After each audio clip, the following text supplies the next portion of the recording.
Welcome to the Defense and Aerospace Report. I'm Vaga Maradian here at the Paris Air Show at the historic Le Bourget Airfield outside the French capital. Our coverage here is sponsored by L3 Technologies and Leonardo DRS. And we've got with us Gal Papier, who is with Rafael Advanced Defense Systems. You're the Spike LR2 guy. Yep. At the, wait a minute, what directorate are you?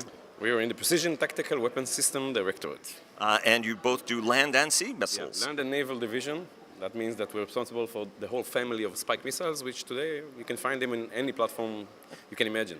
They're available everywhere if you need one. Mm-hmm. So, Gal, tell us a little bit about what's different about this. This has been a very successful family for you guys, whether for airborne use, I mean, all sorts of applications. What does this weapon bring to the fore? So first, a little background. The Spike family of missiles, it's missiles from 50 meters up to 30 kilometers.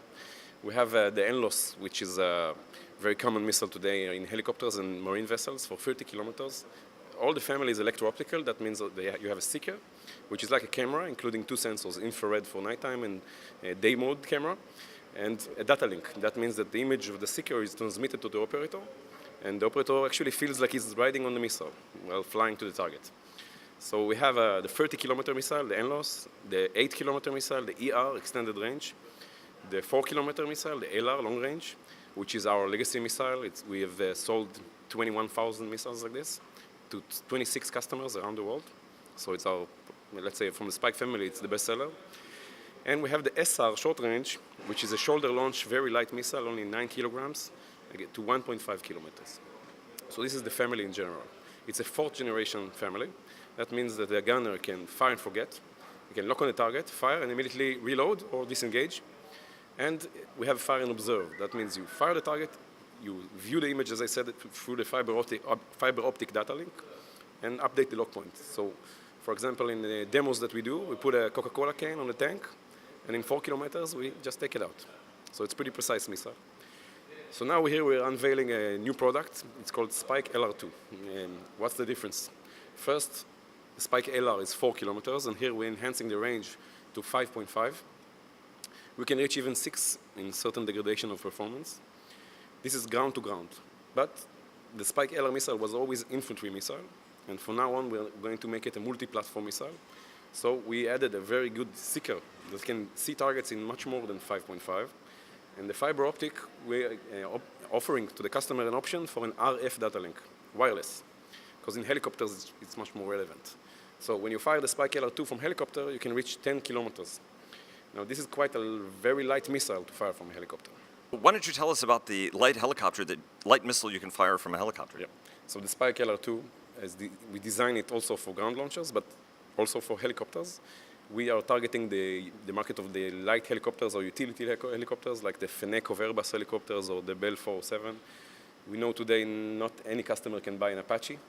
So we're giving him a very highly capable missile for a low-cost helicopter, which can enhance its lethality and survivability of the helicopter. And what's the weight of the missile? The LR1, which is now all around the world, is almost 14 kilograms.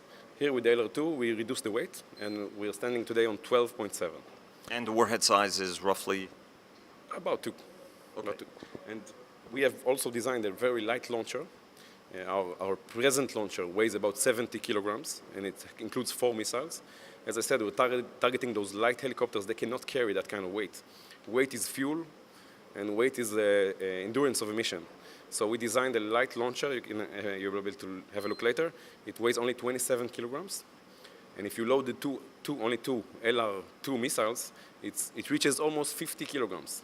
A 50-kilogram payload is about 1 Hellfire. So it's a very highly capable system for helicopters. And tell us a little bit about the hole in the wall that's behind you. Sure. Because there's a story about the hole in the wall. Of course. We're talking about the missile itself.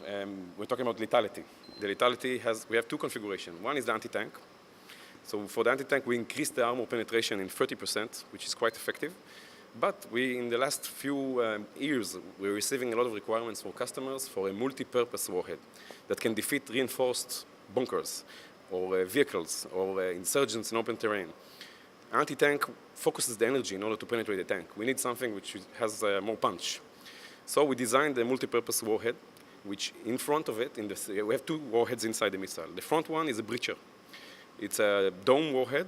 When it hits the wall, it creates a blast effect that breaches 20 centimeters of reinforced concrete. Then the main warhead just goes through the hole, and detonates inside the room. So about 3 weeks ago, we did a test, and we were quite impressed by the hole.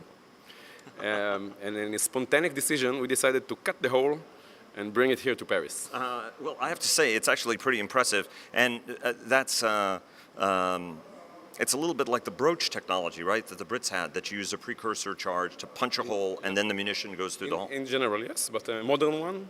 It's a very sophisticated concept, which I won't go here into all the details, but we are using this concept to breach 20 centimeters of reinforced concrete, but also we can use it as airburst.